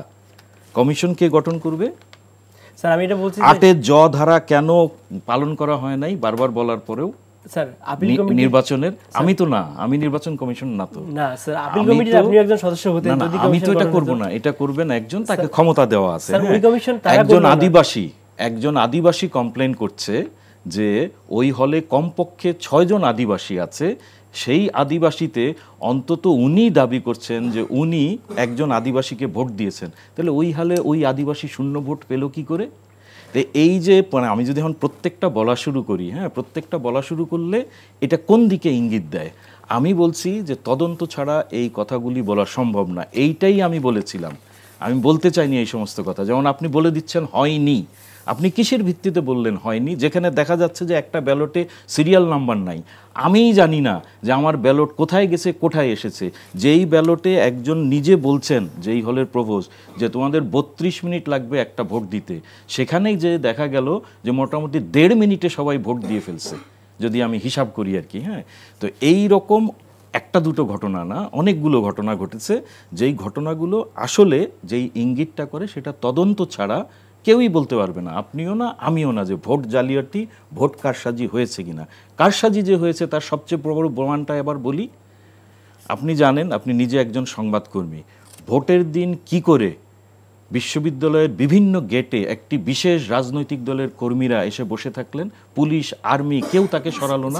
কিসের জন্য তারা বসেছিলেন? স্যার এখন আমি যে জায়গাটায় আসি, ওনারা বাইরে থাকলে এই যে ভিতরে ভোটিং হয়েছে, এটি কিন্তু কোনো যৌক্তিক জায়গা থেকে আমি যদি আসি, আমি যে জায়গাটায় দুঃখ পেয়েছি, মেহেদী মামুন, আপনি আমার সাথে ছিলেন, আন্দোলন করেছেন, আপনি এখনো শরীরে, আমি বলছি অবশ্যই আপনি এখনো শরীরে সেই বুলেট বয়ে বহন করে আসছেন। আপনি বলেন তো, মাওলানা মমিনুলের কথা মনে আছে আপনার? কিভাবে তাকে শেমিং করা হয়েছিল, ছাত্রলীগের ছেলেরা করেছিল। তাহলে আমাকে কেন আজকে এই এতগুলো লাশের উপর দাঁড়িয়ে এই কাজটা দেখতে হলো? স্যার কেন দেখতে হচ্ছে? আরেকটা কারেকশন বলি, সেটা হচ্ছে ওখানে দুইটা রাজনৈতিক দলের ছিলেন, বিএনপিরও ছিল, তার মানে পরে আরেকটা জেনেছি আমরা জামাতেরও লোকজন ছিল। এখন যারা বিএনপি যারা ছিলেন তারা একটু সুশৃঙ্খল ভাবে ছিলেন, বিভিন্ন জায়গায় ছিলেন, যেমন 20 মাইল গেটের দিকে ছিলেন। জামাতে যারা ছিলেন তারা ইসলামনগর গেট এবং যে মূল ফটক তার পাশে ছিলেন, অর্থাৎ কেন্দ্রগুলোর দিকের যে মূল জায়গা সেখানে ওনারা ছিলেন। 20 মাইল গেটে ছিলেন কারা? আচ্ছা, থাকলে তো অবশ্যই তাদেরকেও সরিয়ে দেওয়ার দায়িত্ব ছিল বিশ্ববিদ্যালয় প্রশাসনের। এটা অনেকে যেটা বলছে, আপনি যেটা বলছেন যে কারসাজির প্রমাণ কেন, অনেকে যেটা দাবি করছে, এটা অবশ্যই কিসের জন্য, কারণ প্রয়োজন ছিল না। কিন্তু কারসাজির সুযোগকে সুযোগ করে দেয়, কারসাজি করার সুযোগ করে দেয়। যে সেই ক্ষেত্রে আমরা যেই পুরো জাহাঙ্গীরনগর বিশ্ববিদ্যালয়ের যে জাকসু নির্বাচনটি দেখলাম, কারো কাছে শুনলাম না, বিশ্ববিদ্যালয় প্রশাসনের কারো কাছেই এরকম দাবি করতে শুনিনি যে না নির্বাচনটি ভালো হয়েছে। এখন সবাই দাবি করছে যে কোনো রাজনৈতিক সংগঠনের না। সেই ক্ষেত্রে কি নির্বাচন নিয়ে বিশ্ববিদ্যালয় প্রশাসনের আসলেই তদন্ত করার সুযোগ আছে কিনা? দেখুন, বিশ্ববিদ্যালয়ে অবশ্যই আছে যে একটা ধারা আছে সেখানে, যে আপিল কমিটি যদি আপিল করে। আমি এই পর্যন্ত নির্বাচন কমিশনের কাছে তথ্য পেয়েছি 4 জন মাত্র 4টা অভিযোগ করেছে। এটা আরেকটা ভুল। নির্বাচন কমিশনের কাছে কেউ আপিল করবে না। আপনি একটু 8 জ ধারাটা পড়েন কাইন্ডলি, স্পষ্ট বলা আছে উপাচার্যের কাছে দিবেন। আমি নিজে দিয়েছি, ধন্যবাদ। উপাচার্যের কাছেই দেবেন, আমরা ধরলাম 4টা অভিযোগ বা নির্বাচন কমিশনের আগে আপনার তথ্যের জন্য বলি, আমি তো ছিলাম, বেশ কিছু নির্বাচন চলাকালীন এবং তার আগে বেশ কিছু অভিযোগ এসেছে, একটা অভিযোগের নিষ্পত্তি হয়েছে। আমি আপনাকে আরেকটা বলি, দেখেন আমি অনেক কথা তো বলতে পারবো না। দেখেন আমাদের কয়েকজন শিক্ষার্থী আবেদন করেছিলেন যে তাদের ফলাফল প্রকাশিত হয় নাই। ফলাফল প্রকাশিত না হলে কি হবে, তারা ফেল করবেন না পাশ করবেন এখনো নিশ্চিত নেই। আমরা যেহেতু বলছি, মানে তারা আমাদেরকে বলছে, আপনারা যেহেতু বলছেন 4+2 1+1, তাহলে আমার তো 1+1 আছে, তাহলে আমি তো যেহেতু এখনো ফলাফল প্রকাশিত হয় নাই, আমি তো ভোটার, আমরা তো তাকে কি দেই নাই, আমরা তো তাকে মানে ভোটার হিসাবে স্বীকৃতি দেই নাই। 1+1 যে জায়গাটা, সেটা আমি বললাম যে নির্বাচন, আমি তো ভিতরে থেকেই বলছি, যে গণতন্ত্র সেই জায়গাটা ক্লারিফিকেশন। কিন্তু আপনি আবার দেখুন একই সাথে যে গণতন্ত্র এক সংস্কারের জন্য একটা নির্দিষ্ট সময় দেওয়া হয়েছিল, ছাত্র সংগঠনগুলো আবার ছাড়তে জায়গা থেকে। এখন এই যে সংকটটা, এটা তো স্যার আগে থেকেই জানতেন, কিন্তু এটার জন্য কিন্তু আপনি পরবর্তীতে এসে, অর্থাৎ নির্বাচনের যে পরবর্তী যে বড় প্রশ্ন ছিল, যদিও উনি করেন নাই, আমি একটু উত্তর দেই যে আমি কেন এই সময় এসে পদত্যাগ করলাম। আপনি সেই দিনও প্রশ্ন করেছিলেন, আমি সেই দিনও উত্তর দিয়েছি, আজকেও আরেকবার আপনাকে উত্তর দেই, অন্যভাবে না, সহজভাবে। সেটা হচ্ছে, আমি যদি 7 দিন আগে পদত্যাগ করতাম, আমার ধারণা আপনি না হলেও অনেকেই বলতো যে স্যার আপনি তো কিছুই দেখেন নাই, আপনি পদত্যাগ করলেন কেন, আপনি একটু দেখেন। আমাকে যখন আমি পদত্যাগ করতে যাচ্ছি, তখনও উচ্চ পদস্থ যারা উপস্থিত ছিলেন তারা বলেছেন, একই অনুরোধ করেছেন, আমাকে কমপক্ষে তারা 24 ঘন্টা দেরি করিয়ে দিয়েছেন, কমপক্ষে। তো এটা প্রথম থেকেই চলছে, ঠিক আছে, প্রথম থেকেই চলছে। আপনি খোঁজ নিতে পারেন, আপনি যেহেতু বিশ্ববিদ্যালয়ের, আমি ঠিক কবে, আমার কম্পিউটারে এটা রক্ষিত আছে, কবে আমি প্রথম পদত্যাগপত্রটা টাইপ করেছি, ওখানে কম্পিউটারে কিন্তু ডেটটা থাকে, ঠিক আছে। কিন্তু যখন একেবারেই, কেন অনেক কারণ আছে, আর কেন আমি করিনি, এর পিছনে অন্য অনেক কারণ আছে, অনেক সম্পর্ক রয়ে গেছে এখানে, অনেক আশা ছিল, ঠিক আছে। কিন্তু শেষ পর্যন্ত আশাহত হয়ে কি হতে চাইনি আমি, এই যেটা আমি আপনি বলছেন একদিক থেকে, আমি উল্টা দিকে বলছি না, কারণ আমি একজন শিক্ষক, আমি এইভাবে বলতে পারি না তদন্ত না করে। সেই কারণেই আমি এটার কি হতে চাইনি, ভাগ হতে চাইনি। স্যার হ্যাঁ, আপনার জায়গা থেকে আমি আবার বলছি যে গণতান্ত্রিক একটা জায়গা, কিন্তু যে জায়গাটার প্রশ্ন ঠিক এসে যায়, আপনি দেখুন জাতীয়তাবাদী শিক্ষক ফোরামের যারা এখন, যেহেতু আমাদের বিশ্ববিদ্যালয়ে বেশিরভাগ শিক্ষকই আওয়ামী লীগপন্থী, তারা এখন স্বভাবতই একটু রাজনৈতিক যে অবস্থা হয় সেই অবস্থায় আছেন। কিন্তু এখানে বেশিরভাগ শিক্ষকই হল প্রভোস্ট যদি আপনি দেখেন, প্রায় 70 থেকে 80% হয়তো রাজনৈতিক দলের সমর্থিত অথবা জাতীয়তাবাদী ধারা আছেন। তো এখানে একজন শিক্ষক, ওনার নাম হচ্ছে উনি আমারও শিক্ষক, রায়হান শরীফ স্যার। উনি ফেসবুকে স্পষ্ট, উনি ইলেকশন অবজারভার ছিলেন এবং উনিও জাতীয়তাবাদী ধারারই। তো উনি ফেসবুকে পোস্ট দিয়ে লিখলেন নির্বাচন সুষ্ঠু হয়েছে, কিন্তু আমরা কি দেখলাম, জাতীয়তাবাদী শিক্ষক ফোরাম একটা বিবৃতি দিল, সেখানে তার নামটা আসলো। উনি পরে, আমরা এরকম আরও 2-1জন শিক্ষকের সঙ্গে কথা বলেছি, তারা বলেছেন তাদের সঙ্গে কথা না বলেই তার বিয়ে। এখন আপনি যখন একজন আপনি মিডিয়ায় আছেন, আমি মিডিয়ায় আছি, আমি কিন্তু যখন নিউজ করব বা আপনি নিউজ করবেন, আপনি লিখবেন 60 জন শিক্ষকের সঙ্গে বিবৃতি দিয়েছে। এখন আমি যদি প্রশ্ন করি, তাহলে 60 জন শিক্ষকের কি প্রত্যেকের কাছে আমার যাওয়া সম্ভব? আমি যখন সংবাদ করবো, আমার তো 2 ঘন্টা সময়। তাহলে বিষয়টা হচ্ছে, যারা বলছেন তারা কোন জায়গা থেকে বলেছেন, আমাদেরকে কিন্তু ওই জায়গাটা দেখতে হবে। তারা হয়তো পলিটিক্যাল জায়গা থেকে বলেছেন। একজন শিক্ষক আছেন, যিনি এখন যে ছাত্র দলের আমাদের যে প্যানেলটা ছিল বা যাদেরকে একটা অভিযোগ আছে, উনি মানে ওই প্যানেলের বা ওই যারা কমিটি আছে, উনি দেখভাল অনেকটাই করেন এই জায়গাটা। এখন প্রশ্ন হচ্ছে যে ওনার যদি কমিটি হয়, এখন একটা কথা আছে, যদি কমিটি হয় তাহলে ছাত্রদলের কমিটি ভেঙে যাবে। এখন ছাত্রদল নিজেই আসলে নির্বাচনের জন্য প্রস্তুত ছিল কিনা। আপনার কাছে আমি একটু সহজ কথা বলি। আপনি বলেছেন, আপনার কি মনে হয় আমি এত বারংবার বলার পরেও 24 ঘন্টা ধরে কমিশন কেন রাজি হলো না, স্বল্প সময়ের জন্য হলেও তদন্ত করতে, বিষয়টি কেন রাজি হলো না, কি মনে করেন আপনি? আমি আসলে যেহেতু কমিশনের ভেতরে ছিলাম না, এবং এই জায়গাটা আসলে তাদেরকে আমাদের পুনরায় প্রশ্ন করতে হবে। কিন্তু আমি আবারও যে জায়গাটা আসতে চাই, যেই ধরনের অভিযোগগুলো করা হয়েছে, এগুলোর প্রত্যেকটি আলাদাভাবে নির্বাচন কমিশনকে বাইরে রেখে স্বাধীনভাবে করা যায়, এবং আমাদের বিশ্ববিদ্যালয়ের শিক্ষকদের সেই রকম একটা নজির আছে। আমি যেটা বলেছিলাম, এই তদন্ত নির্বাচন কমিশন যেমন করতে পারে, এই তদন্ত নির্বাচন কমিশনের বাইরেও যে সচেতন শিক্ষকরা আছেন, শিক্ষার্থীরা আছেন, তারা করতে পারে। আমরা তো অনেক ঘটনায় করেছি। আমি বলেছি নির্বাচন কমিশনকে আমরা বাদই দিলাম, কারণ আপনি যখন পদত্যাগ করেছেন আপনি একটা অনাস্থার থেকেই পদত্যাগ করেছেন। আমি যখন নির্বাচনকে বলছি অনেক অব্যবস্থাপনা, মানে আমারও কিছুটা জায়গা তৈরি হচ্ছে, কিন্তু আমার কিন্তু পরবর্তীতেও একটা দায়িত্ব রয়েছে কিছুটা হলেও মানুষকে জানানো যে এই নির্বাচন 1 কোটি টাকা খরচ করে হয়েছে, এতজন মানুষের অংশগ্রহণ হয়েছে। আবার আপনি দেখুন যে অভিযোগগুলো হয়েছে, অভিযোগগুলোর ধরনের জায়গা থেকে। এবং এই যে বললাম যে বামপন্থী ছাত্র সংগঠন যারা পদত্যাগ বর্জন করেছে তাদের অভিযোগের ধরনগুলো আসলে কোন জায়গায়, এগুলো কি যে পরিণত কোনো রাজনৈতিক মানে বক্তব্য কি না, সেটা কিন্তু আমাদের সিদ্ধান্ত। আবার একই সাথে আপনি যদি বলেন যে অনেকগুলো ভুল হয়েছে, আমি আবারও বললাম অনেকগুলো ভুল, আসলে অনেকগুলো ভুল, এটা কিন্তু নির্বাচন স্থগিত করা, ফলাফল স্থগিত করার জন্য একটি ভুলও এবং একজন ব্যক্তিরও, অনেক মানুষের কোনো প্রয়োজন নেই, একজন ব্যক্তিরও যার কোনো ভোটারই নেই, নিজেই ভোটার, নিজেই প্রার্থী, তার অভিযোগটিও অনেক গুরুত্বপূর্ণ। 5টি প্যানেলেরও বর্জন করার প্রয়োজন নেই, একক ব্যক্তিরই গুরুত্বপূর্ণ যদি সেই অভিযোগটা সত্য হয়, অভিযোগটা সুনির্দিষ্ট হয় এবং ক্রেডিবল হয়। আপনাকে একটা ক্রেডিবল, যেমন আমি আরেকটা অভিযোগ আপনাকে বলি, আমাদেরকে নির্বাচনের দিন একজন জানালেন, উনি ছাত্রদলের প্যানেল থেকে দাঁড়িয়েছেন, যে তাকে প্রবেশ করতে দেওয়া হয়নি, ওখানে শিবিরের কয়েকজন প্রবেশ করেছেন, তাদেরকে প্রবেশ করতে দেওয়া হয়নি। আমি তখন নিজেই স্পটে গেলাম, কারণ আমার কাছে খুব গুরুতর মনে হয়েছে। আমি গিয়ে যার বিরুদ্ধে অভিযোগ সেই গার্ডকে বললাম, উনি বললেন দেখেন আমার আসলে ব্যক্তিগতভাবে ওই ক্ষমতা নেই কাউকে আটকানোর, আপনি চাইলে, উনি যে জায়গায় দাঁড়িয়েছিলেন ওখানে সিসিটিভি ফুটেজ আছে, আপনি চাইলে, সাউন্ডটা না আসতে পারে কিন্তু ওনাকে ধাক্কা দেওয়া হয়েছে কিনা সেটা তো আসবে, উনি তখন, এবং সেখানে কিন্তু নারী শিক্ষার্থীরা প্রতিবাদ করেছে। একই ঘটনা ঘটেছে যে ছাত্রদল যেটা অভিযোগ করেছে একজন ভিপি প্রার্থীকে ভিতরে যেতে দেওয়া হয়নি, সেখানেও কিন্তু এই নারী শিক্ষার্থীরাই বলেছে। এখন তাদেরকে প্রশ্ন আসতে পারে তারা কোন দলের, কোন মতের, কোন আদর্শের, সেটা ভিন্ন, সেটা হচ্ছে পরের বিষয়। কিন্তু আমি কিন্তু আগে দেখবো যে অভিযোগটা সত্যতা কতটুকু। আরেকজন শিক্ষার্থীর ব্যাপারে আমি বললাম যে যার ভোট দেওয়া হয়েছে বলে মিডিয়ায় এসেছে, তিনি কিছুক্ষণ আগে আমাকে ফোন দিয়েছেন, তিনি নিজেই প্রেসের কাছে মতামত দিয়েছেন, তাকে ভুলভাবে উপস্থাপন করা। স্যার আবার একটি বললেন যে একজন আদিবাসী শিক্ষার্থী ভোটার বলেছেন, তিনি ভোট দিয়েছেন বলার পরেও শূন্য ভোট পেয়েছে, এই ধরনের অভিযোগ তো মতামত দিচ্ছেন বা ভালো করেছেন, যদিও আমি জানি না যে উনি আসলে ঠিক কেন এইভাবে বলছেন। আপনার কথাই ধরে নিলাম, আপনি কিন্তু আসলে যেটা সাধারণত বলে যে একটা মিথ্যা ঢাকলে 10টা মিথ্যা বের হয়ে যায়, আপনি স্বীকার করেছেন।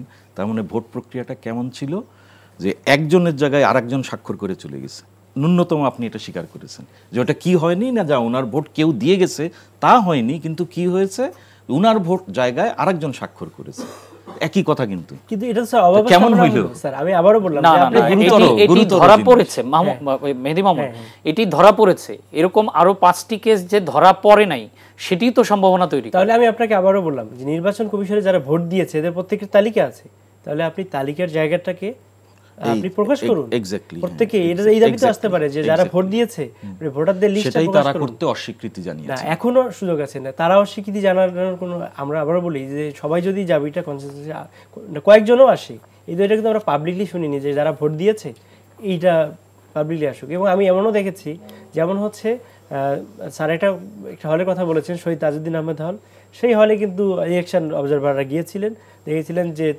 কিছুক্ষণ সময় পর্যন্ত ছবিযুক্ত ভোটার লিস্ট আসেনি।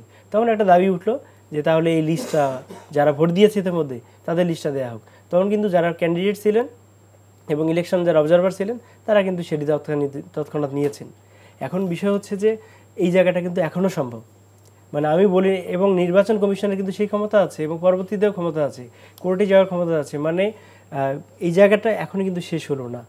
কিন্তু আপনি যেটা বলছেন এই যে অভিযোগগুলোর ধরন, সেই অভিযোগগুলোর ধরনগুলো আসলে কেমন, মানে এবং এইটা আসলে তার গ্রিভ্যান্সটা কতটুকু, আমি বলছি যে আপনি অভিযোগগুলোর একটা কমন টাইপ আছে, এই টাইপটা দেখলে আপনি বুঝতে পারবেন। ওকে মেহেদী মামুন, আমি আপনার কাছে আরেকটা বিষয় জানতে চাই। আজকে আমাদের এনটিভির সাথেই সাক্ষাৎকারে অধ্যাপক নজরুল ইসলাম, তিনি ফজিলাতুন্নেসা হলের প্রভোস্ট এবং ওই হলের বোধহয় নির্বাচন পরিচালনার দায়িত্বে ছিলেন, তো তিনি আজকে এনটিভিতে বলেছেন যে নির্বাচন কমিশনের ভেতরেই সমন্বয়হীনতা ছিল এবং তাদের এক একজনের এক এক ধরনের উদ্দেশ্য ছিল, অনিয়মের অভিযোগ ওঠার প্রেক্ষিতেই তিনি এটি বলেছেন। এবং আপনাকে একটু আগেই বলেছিলাম যে এই হলেই কিন্তু 1 ঘন্টা ভোট গ্রহণ বন্ধ ছিল এই অনিয়মের বা জালিয়াতির অভিযোগ ওঠার জন্য? হলে না, এটা বঙ্গমাতা ফজিলাতুন্নেছা হলে। সেটি হচ্ছে ফজিলাতুন্নেছা হল। উনি যেই হলে প্রপোজ সেটা হচ্ছে ফজিলাতুন্নেছা হল। দুঃখিত। তাহলে তারপরও উনি যেহেতু বলেছেন যে সমন্বয়হীনতা ছিল এবং নির্বাচন কমিশনে যারা সদস্য ছিলেন তাদের এক একজনের এক এক ধরনের উদ্দেশ্য ছিল, তাহলে এটি বলতে কেমন যে কি জন্য? এই কথাটা আমি আসলে বারবার বলে আসছিলাম, আমরা কি এমন কোনো নির্বাচন করতে পারবো যে বিশ্ববিদ্যালয়ে যারা নিয়োগ পেয়েছেন তাদের শিক্ষক কর্মকর্তা কর্মচারী তাদের 80% রাজনৈতিক বিবেচনায় অনেক ক্ষেত্রেই ছাড় প্রতিবাদ করতে পারেন আমি জানি, কিন্তু 80% প্রায়, এবং আমাদের যে দেশের অবস্থা যে তাদের অনেকেই বিভিন্ন দল মত সমর্থন, বিএনপি আছে, জামাত আছে, আওয়ামী লীগ আছে, সবাই। আমি কোনো এখন দেখুন অফিশিয়ালি জামাত নাই, এই একটা জায়গায় শুধু একটু কেউ বলতে পারবে না যে আমি জামাত। এমনকি জামাতের যিনি আমিরও থাকেন বিশ্ববিদ্যালয়ে তিনি কোনো সময় স্বীকার করেন না যে আমি জামাত। সেটি থাকতে পারে, কিন্তু আমরা যে জায়গাটায় আমি বলছি যে আমার জায়গায় সবাই আছেন, হয়তো সেটা কম আছেন, বেশি আছেন। এখন জায়গাটা হচ্ছে আমরা কি এমন নির্বাচন করতে পারবো বাংলাদেশে? যে অন্য জায়গাগুলোতে সম্ভব, বাংলাদেশে অনেক মানুষ আছে, ক্যাম্পাসের বাইরের কাউকে দিয়ে, মানে এখানে 700 শিক্ষক, 2000 কর্মচারী, 300 কর্মকর্তা, এদেরকে প্রতিস্থাপিত করে নিরপেক্ষ কিছু মানুষ এটা রোবট দিয়ে বানিয়ে নিয়ে এসে না। কিন্তু মেহেদী, আপনার কথা শুনে মনে হচ্ছে যে এটা আসলে ত্রুটিমুক্ত নির্বাচন করাটা সম্ভব নয়। না, আমি ঠিক এমনটাই বলছি না, কিন্তু আমি বলছি আপনাকে, আপনি যখন বলবেন, একটা হচ্ছে থিওরিটিক্যাল জায়গা থেকে অনেক কিছুই বলা যায়, আমি অনেক কিছু বলতে পারি আমার জায়গা থেকে, কিন্তু আমি যখন মাঠে আছি আমি দেখতেছি যে এখানে আসলে সম্ভব নয়। কেন সম্ভব নয়? এখন যেমন অধ্যাপক নজরুল স্যার, আপনি কিছুক্ষণ আগে বললেন, উনি কিন্তু ওই হলে প্রবেশ করেছেন এবং যেভাবে প্রবেশ করেছেন সেটা আপনি দেখলে, মানে গেটের যে ভিডিওটা সেটা দেখলে আপনি বুঝলেন ওনার সাথে 120-25 জন জার্নালিস্ট ঢুকে যাচ্ছে, সাথে ভিভি এবং জিএস ক্যান্ডিডেট ঢুকে যাচ্ছে। এখন দেখুন যে আমি আবারও বলছি, সেই হলে কি হয়েছে না হয়েছে, আপনি যদি অনিয়ম হয় সেই হলে পোলিং এজেন্ট আছে, এবং যাদের গেছে কারো হয়তো নাই, কিন্তু যাদের জন্য উনি গেছেন তাদের পোলিং এজেন্টও আছে। তারপর হচ্ছে সেই হলে সিসিটিভি ফুটেজ আছে, আপনি যখন যাচ্ছেন ইলেকশন অবজারভার হিসেবে আপনাকে সেই নিয়ম মেনেই, ইলেকশনের নিয়ম মেনেই যেতে হবে। এবং উনি যেহেতু নারী হলের প্রপোজ, উনি কিন্তু নারী হলের নিয়ম ভালো জানেন যে সেখানে ঘন্টা বাজিয়ে যেতে হয়, উনি কিন্তু সেভাবে যাননি। উনি যেখানে 2 জন ক্যান্ডিডেটকে নিলেন, সাথে 20-25 জন জার্নালিস্টকে নিলেন, তারা সরাসরি ঢুকে গেলেন। দেখুন 2 জন জার্নালিস্ট কি সত্য জানার জন্য যথেষ্ট নয়? 5 জন জার্নালিস্ট কি সত্য জানার জন্য যথেষ্ট নয়? এখন এই জায়গাটায় আসি যে উনি যেই জায়গাটা অভিযোগ করেছেন, এবং উনি আরেকদিন স্যারই তখন প্রশ্ন করেছিলেন ওনাকে, উনি বললেন যে হল থেকে অছাত্র দাঁড়ানো হচ্ছে না। উনি একটা হলের প্রপোজটার কিন্তু আমাদের এখানে অনেক ক্ষমতা আছে, হল সংসদের উনি সভাপতি। তাহলে হল থেকে উনি প্রপোজ কমিটির সভাপতিও ছিলেন। অছাত্র তাড়ানোর ব্যাপারে কিন্তু উনি কোনো পদক্ষেপ নেননি। বিশ্ববিদ্যালয়ে যদি হল প্রপোজ কোনো সিদ্ধান্ত নেয় অছাত্র তাড়ানোর ব্যাপারে, বিশ্ববিদ্যালয়ে কিন্তু আইন আছে, সেটা কিন্তু বিশ্ববিদ্যালয়ে সবসময় গিয়ে বলে দিতে হবে এমনটি কোথাও বলা নেই। প্রপোজের ক্ষমতা তিনি নিজেই পালন করেননি। এখন দেখুন, এভাবে যদি 21টা প্রপোজের মধ্যে 15 জন প্রপোজ সহযোগিতা না করেন কোনোভাবে, আপনি কি পারবেন এই নির্বাচনটা সুষ্ঠু করে দিতে? তাহলে এই সহযোগিতা না পাওয়া, এটাও তো বিশ্ববিদ্যালয় প্রশাসনের এক ধরনের ব্যর্থতা। এখন দেখুন, ব্যর্থতা অনেকগুলোই আছে যেগুলো স্বীকার করে নেওয়া যায়, কিন্তু বিশ্ববিদ্যালয় আমি আবারও বললাম যে এটাকে উনি আসলে কী দিয়ে রিপ্লেস করবেন? উনি কি নতুন কিছু শিক্ষককে নিয়োগ দিয়ে তাকে প্রপোজ নিয়োগ দেবেন, বাইরে থেকে ভাড়া করে নিয়ে আসবেন?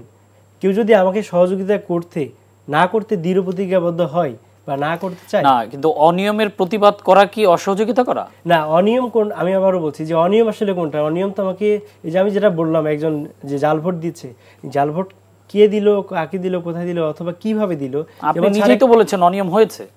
না, অনিয়ম আসলে কেমন হয়েছে, মানে যেই অনিয়মটা হয়েছে সেই অনিয়মটা কি নির্বাচনে স্থগিত করা হবে এই ধরনের, মানে আমি বলছি গ্রিভেন্সটা কতটুকু। দেখুন, কেউ যদি কেউ যদি আমাকে থাপ্পড় দেয়, এটার জন্য কি কারো ফাঁসি হতে পারে? বিনয়ের সাথে একটু বলি যে আপনার কাছে কি মনে হয় যে কোন অন্যায়টা হলে, কোন আইনটা ভাঙলে আপনার কাছে মনে হতো যে এই নির্বাচনটা বন্ধ করা উচিত বা এই নির্বাচনটা জালিয়াতি হয়েছে, কোনটা? যেমন স্বাভাবিকভাবেই যে এখানে কেউ জাল ভোট দিয়েছে এরকম একটা প্রমাণ আমরা পাওয়া গেছে। হ্যাঁ স্যার, সেটা কোন হলে, কোথায়, আপনি তো এটা জানাতে পারেন। স্পেসিফিক্যালি বলে দিলাম, মৌলানা ভাসানী হলে একজন শিক্ষার্থী দাবি করছেন তিনি ভোট দিয়েছেন অথচ তার ভোটটা নাই। স্যার, এটা উনি দাবি করেছেন, তাহলে উনি যে ভোটটা দিয়েছেন ওনার ভোটটা নেই, উনি এই দাবি করাটা আরো যদি 10 জন শিক্ষার্থী দাবি করে সেম ভাবে, বাংলাদেশের আমি বাংলাদেশের যে নির্বাচন, আমি বললাম বাংলাদেশের যে নির্বাচন ব্যবস্থা, কেউ যদি এই দাবিটা করে 500 জন ভোটার, আমি যদি দাবি করি যে সবগুলা ভোট জাল, সবগুলা ভোট জাল, যতগুলা ভোট হয়েছে আমার ভোটের ব্যালটে একটা তো সিরিয়াল নম্বর নাই।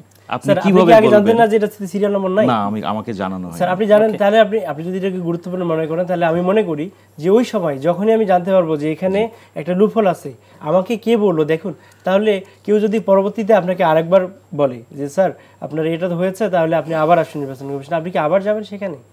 কারণ আপনাকে কে অনুরোধ করলো? বিবেকের দায়, যদি যেহেতু আপনি দায় নিয়ে পদত্যাগ করছেন, বিবেক কিন্তু এমন জায়গাটা, আমাকে কে অনুরোধ করলো এটা ম্যাটার না, আমি যাদের জন্য কাজ করছি ভোটারদের কাছে দায়বদ্ধ, আমি বাংলাদেশের মানুষের কাছে দায়বদ্ধ, আমি কিন্তু সেই মুহূর্তে এটা করিনি। ওই মুহূর্তেই আমার হয়তো ছেড়ে যাওয়া উচিত ছিল। হ্যাঁ, তখন কিন্তু প্রশ্ন উঠতো যে ঠিক আছে আপনি 2 ঘন্টা পিছিয়ে দিয়ে, আপনি সিলগুলা দিয়ে তারপরে দিতেন, আপনি নির্বাচন কেন পিছিয়ে, আপনি কেন পদত্যাগ করতেন? যাই হোক, সব দিকেই প্রশ্ন। আমি শেষ করবো, আমাদের সময় শেষ। পরবর্তীতে নিশ্চয়ই আবার এই বিষয়ে আরো বিস্তারিত আলোচনা করা যাবে। তবে আমরা আশা করি যে নির্বাচন যেটি হয়েছে সেটি নিয়ে বিশ্ববিদ্যালয়ে কোনো অপ্রীতিকর ঘটনা ঘটবে না এবং সবাই এটি আইনগতভাবেই বিশ্ববিদ্যালয় প্রশাসন নিশ্চয়ই বিষয়টি নিয়ে ডিল করবে। দর্শক, দরজায় কড়া নাড়ছে রাজশাহী বিশ্ববিদ্যালয়ের ছাত্র সংসদ ডাকসু ও চট্টগ্রাম বিশ্ববিদ্যালয় ছাত্র সংসদ চাকসু নির্বাচন। ডাকসু ও জাকসু নির্বাচন থেকে ভালো বা খারাপ দুটো দিক বিবেচনায় নিয়ে ডাকসু এবং চাকসু নির্বাচন অনুষ্ঠানের দিকে সংশ্লিষ্ট কর্তৃপক্ষ কাজ করবেন, এই প্রত্যাশা ব্যক্ত করে আজকের মতো বিদায় নিচ্ছি। এনটিভির সাথে থাকার জন্য ধন্যবাদ। শুভরাত্রি।